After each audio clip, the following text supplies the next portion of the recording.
Bueno, buenas tardes y gracias por acompañarnos un año más en esta edición de Woman Evolution, y este año en el marco de la innovación, el talento, la diversidad, la salud, los ODS en la economía de la inteligencia artificial. Una inteligencia artificial y un liderazgo de hombres y mujeres que deben contribuir al bienestar emocional de las personas. Por lo tanto, a construir y a fomentar empresas saludables para generar equipos más felices. Vamos a hablar de organizaciones de hombres y mujeres que juntos van a construir ese nuevo paradigma empresarial. Este es uno de los conceptos con los que está alineado este congreso, Woman Evolution. Tengo la suerte de poder liderar o ser hilo conductor de este magnífico equipo de profesionales, cada uno en su sector, en su área, pero que vamos a intentar conectar para llegar a conclusiones tan importantes como lo son la salud emocional, como lo son la diversidad, las emociones, y siempre desde una mirada de un liderazgo más humanista, centrado en las personas. Tengo el placer de presentaros a Cristina Gutiérrez Lestón. Ella es educadora emocional, escritora e investigadora en el campo de la educación emocional aplicada y CEO de la Granja Ability Training Center. Gracias y bienvenida, Cristina. Beatriz Sánchez Guitián es directora general de Fundación Más Humano. Bienvenida, gracias. Gracias. Mar Garre, directora de Personas, Comunicación y Sostenibilidad en Línea Directa Aseguradora. Gracias, Mar. Y Alejandro Abad, compositor y productor musical, director creativo y socio de la productora Team Building con la Música. Gracias. Vamos a ser muy ágiles porque sabemos que todos tenéis compromisos.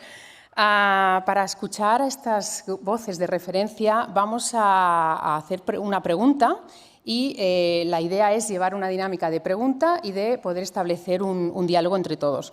Voy a sentarme aquí a cambiar de micro. No. Sí. Hola, sí, gracias. Gracias al equipo técnico también. Me gustaría empezar con Cristina. Cristina, si hablamos de promover y construir empresas saludables, tenemos que hablar de emociones. Y concretamente de una de las emociones que más ha aflorado después de la pandemia, de la guerra de Ucrania, de crisis, esa emoción que es el miedo. Y el miedo está muy presente. Está presente en la forma en que educamos, en la forma en que lideramos, en la forma en que tomamos decisiones.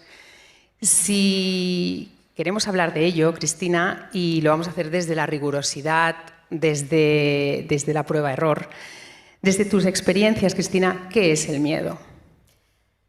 Bueno, buenos días a todos, casi feliz mediodía que ya estamos llegando y gracias por haberme invitado, un placer estar hoy aquí. ¿Qué es el miedo? Mirad, el miedo es una emoción primaria que sentimos, cuando hablamos de emociones primarias, significa que las sentimos todos los humanos.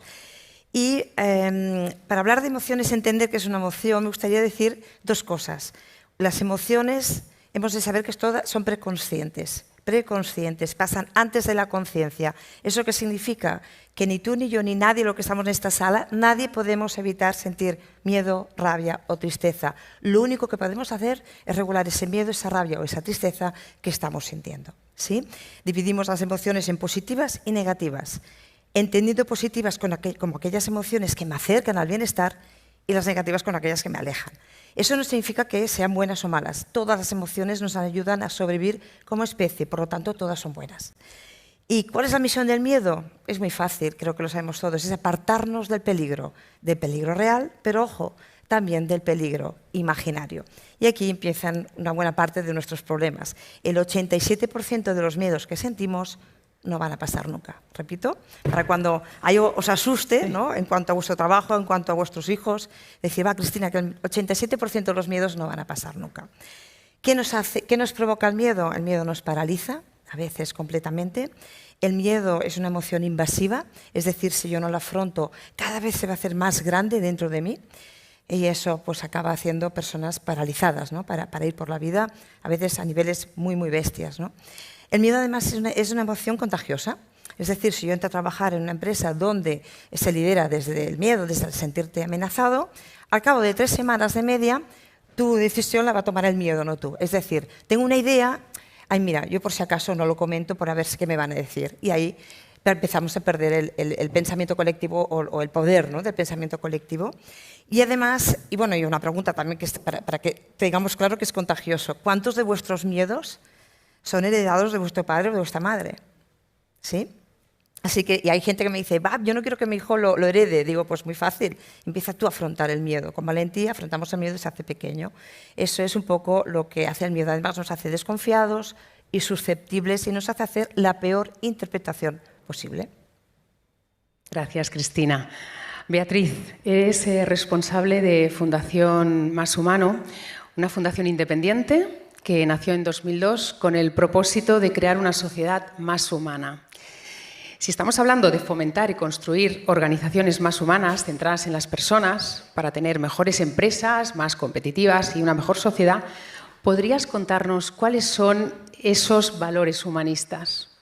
Pues llevamos muchos años trabajando sobre temas de cultura y liderazgo humanista. Bueno, en nuestra fundación creemos que las empresas, las organizaciones, son un motor fundamental de este impulso del humanismo dentro de nuestra sociedad y por eso trabajamos concretamente con ellas, ¿no? Acabamos de lanzar hace pocos meses un informe de cultura y liderazgo donde ha participado Línea Directa, o estoy pensando aquí también Aranzadi La Ley y otras grandes organizaciones como Bankinter, Santander, Telefónica, y ahí hemos descubierto ese cambio que yo creo que llevamos oyendo toda la mañana, ese cambio del contrato psicológico de los empleados después de la pandemia, donde están demandando nuevos entornos más humanistas para desarrollar su actividad profesional, unos entornos que les doten de propósito y sentido a su actividad diaria y donde se minimice el miedo, como bien ha indicado Cristina, ¿no?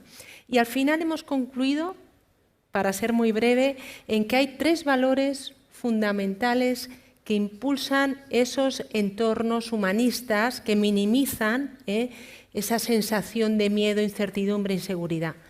La confianza, la flexibilidad y la autonomía en los profesionales. Y si me tengo que quedar con alguno, en la confianza. Y termino con una frase de Confucio que dice, para liderar y gobernar es muy importante la comida, las armas y la confianza, pero si tengo que prescindir de 2 cosas y quedarme con una, Confucio dice que para liderar me tengo que quedar con la confianza. Muchas gracias. Siguiendo en esta línea, me gustaría continuar con Mar Garre como directiva y como referente de un liderazgo humanista, comprometida en los programas de gestión de personas, en línea directa y alineada con los ESG y los ODS. Mar, ¿qué acciones estáis llevando a cabo en vuestra organización, bueno, pues para conseguir que las personas se sientan bueno, pues en un lugar en el que se sienten bien, motivadas, en un espacio saludable? Bueno, muchas gracias antes de nada por haberme invitado, por estar aquí. Estoy encantada de compartir este foro, esta mesa con todos vosotros. Pues yo os diría, fíjate, que hay que hacer muchas cosas, pero sobre todo nos hemos centrado, yo creo que las personas tienen que sentirse importantes y tienen que sentirse bien en 3 aspectos. Te diría el primero, como personas. Como personas, simplemente, antes de hablar de profesionales, tienen que sentir que son importantes. Y eso se consigue con muchas pequeñas cosas, con muchos detalles. Yo creo que el detalle tiene muchísima importancia. Luego tenemos un programa de empresa saludable, por supuesto, donde cuidamos la salud física, la salud emocional, la salud financiera de las personas, muy importante, exprimiendo y sacando el máximo partido de la retribución. Lo que hemos hecho es diseñar el viaje del empleado, identificar cuáles son esos momentos de la verdad, los momentos importantes en ese ciclo de vida de la persona, para estar ahí siempre, como te digo, cuidando los detalles. Entonces, decía, primero, lo importante es sentirte bien y importante como persona, estés en la organización que estés. Lo segundo, como profesional. Si venimos aquí a trabajar, entonces es importante sentir que lo que tú haces tiene un sentido, tiene un propósito, tiene una trascendencia, sirve para algo, aporta, sentirte orgulloso de lo que estás haciendo profesionalmente. Entonces, entender muy bien cuáles son tus objetivos y cómo con ellos estás logrando y contribuyendo al éxito de la organización, a conseguir los objetivos estratégicos de la organización, yo creo que es fundamental. Y en tercer lugar, igual de importante, la persona debe sentir que, esto es algo más que un lugar en el que trabajar, y es importante sentir una vinculación con los valores de la compañía, sentirte orgulloso de lo que tu compañía hace por la sociedad. Entonces, desarrollar programas de voluntariado donde te permite cubrir otras inquietudes más allá de las puramente profesionales. Y cuando compartes eso con tus compañeros, realmente se crean unos vínculos entre las personas y unos vínculos con la organización que no se consiguen de otra manera. Totalmente. Muchas gracias. Alejandro es productor y compositor musical, creador de más de 1000 canciones y, como bien dice, él es un creador de emociones. Con canciones como Dile que la quiero o aquel himno, ¿no?, de Operación Triunfo, de Mi música es tu voz, verdaderamente las emociones afloraron, ¿no? Alejandro, hace muchos años que te diste cuenta que la música tenía poder curativo o ese poder de conectar a las personas. La música, cantar y bailar, pues tiene muchos beneficios. ¿Cómo enlazaste los beneficios que tiene la música dentro de las organizaciones y, por ende, con las personas que trabajan en ella? Bueno, pues buenas tardes ya. Gracias por invitarme igualmente y compartir esta mesa con todas vosotras. Decir que, hablando de emociones, yo empecé en esto de la música creando canciones. Mi inspiración fue hacer un homenaje siempre a la mujer. Esta ha sido mi inspiración, lo que me ha impulsado. Bueno, digo que en el 99,9 de los casos ha sido así. Hay un 0,1 que no, que es que la detengan. Entonces, ahí fallé, pido disculpas, pero ha sido así. Recuerdo un día que una gestora nuestra me llamó a su despacho y me dijo: Alejandro, quiero hablar contigo. Era una persona muy seria y me dijo: estoy atravesando un cáncer y sé que tú eres un artista, que eres un creador de emociones, un captador de emociones, y me gustaría, si fuera posible, que tú me escribieras, me lo dijo así, escribieras una canción de lo que yo estoy viviendo. Y me quedé un poco, digo, esto no es tan fácil, ¿no? No es tan fácil escribir. Estoy atravesando un cáncer, no, es complicado, pero bueno, le dije que sí, le dije que voy a componer una canción. Y pensando, se me ocurrió una canción que hablara de agradecimiento al personal sanitario y no sanitario, que son los que nos curan, los que hacen esa labor tan importante. ¿Por qué? Porque yo, como creador, me pongo en el lugar del protagonista de la canción, lo suelo hacer. Me metí tanto en el papel que cuando estaba escribiendo la canción hice una frase que decía: haces que mi dolor detenga sus prisas. Me empezó a entrar un poquito de mal rollo porque los autores somos como que predecimos un poco lo que nos va a pasar, o lo que nos ha pasado, lo recordamos, o lo que nos está pasando. Y empecé a pensar en mis riesgos vitales, sinceramente, llegué hasta ese punto, y pensé que el sol era mi mayor riesgo vital por un cierto abuso que había hecho. Las cremas no me había cuidado. Me fui directamente a un dermatólogo, a una dermatóloga, he de decirlo, una dermatóloga, y la doctora Ruiz, y me detectó, me quitó una peca. Bueno, pues dijo que era para investigar, hizo una biopsia y me descubrió un melanoma maligno. Melanoma maligno es un cáncer de piel, que si yo no le hubiera dicho que sí a mi gestora por escribir la canción, ni me hubiera investigado y hubiera ahondado en esa canción, yo no hubiera hecho esa canción. Y no hubiera detectado esa peca que con el tiempo se hubiera integrado dentro de mí, y el melanoma, como sabéis, es un cáncer muy agresivo. En agradecimiento a esa canción, a la gestora, esa canción la grabé con la Orquesta Filarmónica de Praga, la grabé con un tenor emergente, la grabé especialmente con todos los médicos. Pensamos, voy a grabarla con los médicos de aquel hospital. Les voy a decir, hablé con dirección, me dijeron que sí. Entonces ellos, como estaban muy ocupados, salían del quirófano con las batas y grababan. Y yo les iba grabando, iba con unos alumnos míos de una escuela de artes escénicas que creamos en Sant Cugat y poco a poco fueron grabando. El resultado fue tan brutal, tan potente, que el día que la presentamos, que era en un teatro, todo el mundo vivió una cantidad de emociones. En este caso lloraron, había muchas lágrimas, pero también felicidad. O sea, que la música te lleva a extremos de emociones, ¿no? La canción trascendió, la grabamos con 5.000 niños del mundo y recientemente aún es sintonía de un programa muy visto en Telemadrid, que es Juntos.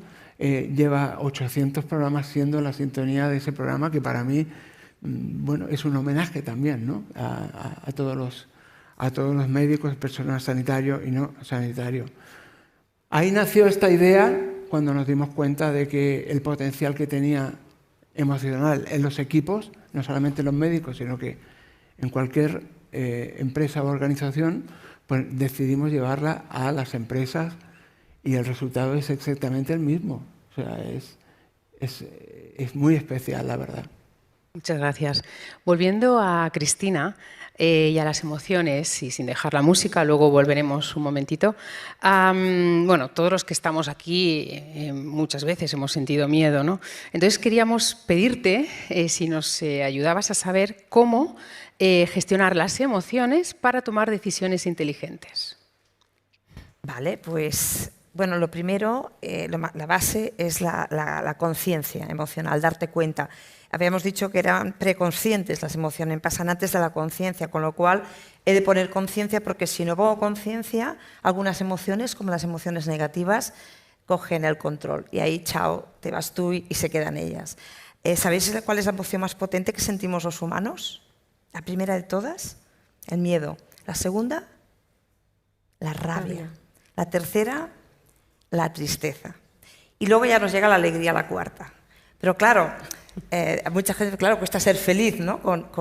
Sí, pero pensar que cada una tiene una misión. Y la principal de la naturaleza, en cuanto a nosotros como animales sociales, no es el de ser felices, sino el que sobrevivamos como especie. Eso sí, tenemos un sistema emocional aquí que es la bomba y que es un Ferrari, y tenemos las llaves. Lo que pasa es que si no nos enseñan a poner las marchas, ahí es cuando no podemos gestionar y son ellas que nos gestionan a nosotras y ahí empiezan los problemas. Así que primero conciencia, darme cuenta cuando es el miedo que me está hablando, cuando es la rabia que me está hablando o me hace hablar y gritar, o cuando es la tristeza que hace que Netflix, segundo capítulo, tercero y no me levanto del sofá.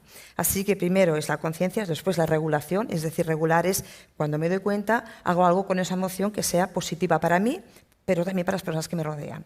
Y una vez tengo eso, dices, vale, pero también ¿para qué más? Bueno, evidentemente, primero para tener relaciones más saludables conmigo mismo, pero también con las personas con las que convivo o trabajo. Y segundo, para tomar decisiones inteligentes. ¿Por qué? Porque ya sabemos, gracias a la neurociencia, que hay unas emociones en las cuales, para tomar decisiones inteligentes entendidas como decisiones acertadas, hay unas emociones que me ayudan y otras que no me ayudan nada. ¿Sabéis cuál es la emoción que hace que tome decisiones menos inteligentes, es decir, menos acertadas? El miedo. Después del miedo, la rabia, la tristeza. ¿Sí? Por eso es tan importante gestionar y regular el miedo con valentía, con conciencia emocional, para ser yo quien decida y que no sea las circunstancias o el cuento que me cuento en la cabeza. Muchas gracias, ¿sí? Cristina. No nos queda mucho, ¿eh? Decía Cristina que uno de los miedos más extendidos entre nosotros es el miedo también a salir de nuestra área de confort, ¿no? A explorar lo desconocido. Nos da miedo, nos da respeto, ¿no? El qué dirán de nosotros. En este sentido, quería volver a Mar, porque recientemente llevasteis a cabo una actividad a través de la música con Alejandro, en el que, bueno, pues sin lugar a dudas se trataba de una actividad en la que se tenía que romper esas barreras, ¿no? En el atreverse, en el arriesgar. ¿Podrías contarnos, Mar, esa experiencia, qué impacto tuvo? Y ahora los compañeros van a poner imágenes sin audio de lo que pasó, de cómo fue ese proyecto. Bueno, Gracias. la verdad es que fue genial. Estábamos en un momento un poco especial, fue hace un año exactamente. Acabamos de tener un cambio de consejera delegada, con lo cual un cambio de equipo de dirección, una reorganización de compañía. Era todo, bueno, un nuevo momento, estábamos viviendo lo que nosotros llamamos nuestra reevolución, el momento de iniciar una nueva etapa, de reinventarnos. Entonces queríamos hacer algo muy especial y organizamos un día, bueno, pues una sesión, una reunión interna en la que el equipo de dirección presentó cuál era la nueva estrategia, los nuevos proyectos, pero queríamos hacer algo más y vivir la tarde de una manera diferente. Entonces, nuestra idea era, queremos algo que nos una, queremos algo que sea completamente rompedor y completamente diferente, algo que recordemos siempre, que no hayamos hecho antes y, sobre todo, que nos dé como fuerza como equipo, o sea, que nos haga pensar que juntos somos capaces de hacer cosas que no nos podíamos ni imaginar, somos capaces de conseguirlo todo, no tenemos obstáculo, podemos superar retos. Bueno, pues pensando en todo esto, pensamos, bueno, ¿qué podemos hacer? Algo de deporte, algo de tal, y de repente se nos ocurrió la música que efectivamente que genera emociones, que te hace sentir cosas, que te une, que encierra tanto, y dimos con Alejandro. Y entonces la verdad es que fue espectacular la tarde. Lo que os puedo contar es que en 2 horas y media éramos casi 300 personas y en 2 horas y media no teníamos ni idea antes. Bueno, pues, lógicamente el equipo de personas y comunicación trabajamos mucho con Alejandro la letra que queríamos transmitir, qué palabras, qué frases, qué sentimientos, qué emociones, pero el resto de los 250 no tenían ni idea de lo que iba a ocurrir. Y en prácticamente 2 horas y media fuimos capaces de crear todo un vídeo musical, de cantar, de bailar una coreografía todos a la vez, de cantar y de dejar una canción para el recuerdo. O sea, es nuestro himno. La verdad es que fue muy divertido. Lo hicimos en 2 salas. En una sala había siempre 200 personas bailando con un coreógrafo fantástico que nos trajo Alejandro, pues íbamos ahí todos bailando, y íbamos saliendo de 50 en 50 a otra sala donde se hacían las audiciones. Nosotros ahí llegábamos, cantábamos todos a la vez y no sé cómo identificaba entre todas aquellas voces las que eran capaces de hacer un solo. Entonces te iban poniendo etiquetas pues, muy divertidas. Pues la mía decía algo así como, le pongo mucha pasión a todo, lo cual significa que no era capaz de hacer ningún solo. Otros eran, pues ha nacido una estrella, tal, bueno, muy divertido. Y con esto además iba grabando a la vez que íbamos haciendo toda la actividad, con lo cual cuando terminamos, de repente lo que teníamos era eso, un vídeo impresionante de lo que habíamos sido capaces de hacer juntos, divertido, y se ha quedado como nuestro himno, que lo hemos usado, luego le hemos dado mucha continuidad, lo hemos usado en muchas ocasiones. En Navidad le pusimos unos cascabeles y un tono así un poco navideño y hicimos con él un villancico. Nos fuimos de viaje un montón de personas a Lisboa, llevamos por Lisboa en varios momentos, pues pusimos la canción y en medio de la calle acabamos bailando nuestra canción y es algo de verdad que nos ha quedado para siempre y algo que yo creo que a todos los que lo vivimos, algo que nos une, muy especial. Muchas gracias, Mar, y el año que viene Eurovisión. Beatriz, estamos hablando de contribuir al bienestar de las personas, apostando por empresas saludables. ¿Cómo ayuda tu fundación a las empresas que quieren integrar la diversidad en su cultura organizativa? Pues principalmente compartiendo estas mejores prácticas. Mar nos ha contado, no es una práctica así, es de diversidad, porque habéis juntado a todos los empleados y juntos, ¿no? Habéis impulsado, a través de la música, habéis trabajado las emociones de los empleados. Entonces lo que hacemos es compartir estas mejores prácticas para impulsar estos entornos que tienen una mirada humanista, ¿no? Y la diversidad concretamente fuimos una organización pionera, ya hace 21 años impulsamos lo que es la diversidad de género, Pero hace 5 años nos dimos cuenta del reto demográfico que tenía nuestro país y empezamos a trabajar la diversidad también generacional o por edad, impulsando lo que es la presencia del talento senior en las organizaciones y trabajando para que haya unos entornos diversos, ¿no?, que convivan generaciones.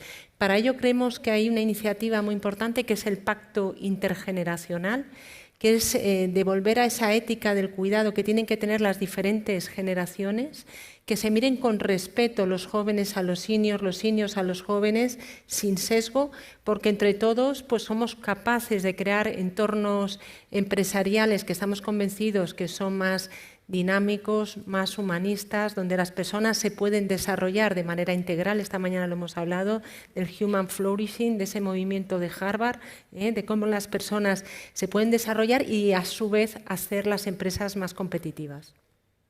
Muchas gracias. Y para terminar, Cristina, queríamos pedirte, y los compañeros de técnicos también van a regalarnos esta imagen que ha elaborado Cristina. En octubre va a publicar un libro sobre el miedo. Además, bueno, ahora nos contará el título, que el miedo te deje en paz. Y regálanos estos 10 tips, por favor. Sí, son 10 tips, los leo aquí porque desde ahí no llego, no veo tanto, no tengo ya edad para estas distancias. Sí, 10 tips un poco, estuvimos hablando, ¿no? Ostras, algo práctico que nos sirva tanto en el trabajo como en casa, como que nos podemos llevar puesto y que sea fácil. Yo siempre somos activistas del bienestar emocional, ¿no? Entonces defendemos mucho el que desde todos los ámbitos podamos, pues eso, ¿no?, poder sentirnos bien, porque es un derecho de todos. Entonces, lo primero es tener en cuenta que el miedo no se aparta del peligro, del real, pero del imaginario también. A ti te apartó el miedo del peligro, sé que te hizo ir al médico y encontrar ese melanoma. Sí, claro. Gracias por hacerle caso, ¿no? Pero a veces, y lo sabemos, hay un 85% que no va a pasar, ¿no? O 87%. Esa es la segunda. Cuando creas que más que miedo estamos entrando en ansiedad, la ansiedad es miedo al futuro, es el easy. ¿Sí? Ahí recordemos que el 87% de los miedos no van a pasar nunca. El miedo es falta de información, porque tengo solo una parte de esa información. También tenemos que tenerlo en cuenta. Cada vez que tengamos en el trabajo algo que es incierto, el miedo va a aparecer, porque es falta de información. Tengo una parte de la información, normalmente me llega la negativa, así que lo tengo aquí, ¿no? Gracias, gracias. Así que tengámoslo en cuenta. Entonces, en el momento que aparezca, bueno, el 87% a lo mejor no va a pasar, seguramente no pasará, y además obtener la otra parte de la información. La negativa es la que nos llega a la primera y la positiva es la que nos hemos de buscar, ¿no? O como nos dicen los niños de la granja, nos la hemos de currar. Otra es que recordemos que el miedo paraliza, es contagioso, es invasivo, y recordemos también cuántos de nuestros miedos hemos heredado nuestros padres o abuelos o a veces sagas familiares enteras, ¿sí? Tengamos también en cuenta que tras la pandemia el miedo y sus dimensiones han invadido la sociedad. No sé si os habéis dado cuenta, pero estamos todos como fatal, ¿no? ¿Os habéis dado cuenta o no? O aquí en Madrid a lo mejor no está pasando. En todos los ámbitos, clientes antes pierden, ¿no? Está como más nerviosa la gente hace más la peor interpretación posible, hay más recelo, nos sentimos más vulnerables, hay más temor, hay más espanto, y si eso no se regula, se nos acaba llegando al pavor, al pánico, al terror o a la fobia, que es cuando llega la patología, es cuando pasamos de salud emocional a salud mental. ¿Sí? La salud mental pertenece al ámbito sanitario, la salud emocional nos pertenece a todos. Medios de comunicación que se ha hablado, líderes de empresas, compañeros, papás, mamás, docentes, todos. Y eso creo que, a lo mejor no lo sabíamos, pero creo que es importante ya saberlo por cómo estamos, ¿sí? Yo lo que veo cada día en mi trabajo es tremendo y creo que pasan 50.000 personas, tanto en las 3 granjas de Barcelona, Madrid y Andorra, así que creo que hemos de tenerlo en cuenta. Otra cosa que también tenemos que tener, recordemos, no podemos evitar sentir miedo, solo regularlo. Y la herramienta para conseguirlo y funciona se llama educación emocional, que es lo que ya se está implantando en muchos lugares de trabajo. También tener en cuenta que cuando tú conquistas el miedo te deja en paz. Esa es una frase de un niño de 9 años. Era un niño que así, no, era un poco así, no era muy ágil, ¿no? O él creía que no era muy ágil porque se lo habían dicho y nos colocábamos creyendo todo, y tenía que subir una pared del rocódromo. Entonces habían 2 o 3 que no se atrevían, ¿no? Entonces uno al final se atrevió, y cuando bajó había otro que no me atrevo. Y va el niño, y yo estaba al lado, y oí como un niño con su compañero de 9 años le decía al otro: escucha, que cuando lo conquistas el miedo te deja en paz. Y esa me la grabé y muchas veces me la repito, porque si no es la que te impide hacer un montón de cosas, ¿no? Y una que a veces yo utilizo mucho, y cuando tienes un compañero de trabajo, o ¿qué hago? ¿Qué decido? O un hijo o una hija, ahora estamos en selectividad, ¿no? Yo siempre les digo: ostras, tu valentía es más grande que tu miedo. Y entonces eso en vez de decir no tengas miedo, eso nos sirve porque el miedo es preconsciente, digamos que tu valentía es más grande que tu miedo, y eso nos ayuda a buscar la herramienta que es la valentía, ¿no? Y otra que también utilizo mucho es que cuando hemos de tomar una decisión, preguntarte quién está tomando esta decisión, tu miedo o tú. Y que recordemos que depende de si eres tú o tu miedo, la decisión será menos acertada. Así que podéis haceros una foto, no sé si se ve bien. Sí, podéis hacer una foto si se ve bien, si no, la compartiremos en redes. Pues nada más, no nos queremos extender. Perdón, Sí, segundo, sí, ¿no? por supuesto. Solamente hablando de emociones, quería compartir un chapardeo musical. Que, bueno, esta tarde vamos a presentar, me han encargado el himno del último programa de Sálvame. Entonces yo he hecho, porque se acaba el programa. Es verdad. Entonces, y hoy vamos a presentar, les voy a presentar la canción. Se llama Borrón y Cuenta Nueva, y la canción la he compuesto ayudado por la inteligencia superficial. Simplemente eso. Bueno, mucho éxito. Qué bueno. Bueno, muchísimas gracias. Muchísimas gracias por acompañarnos. Gracias.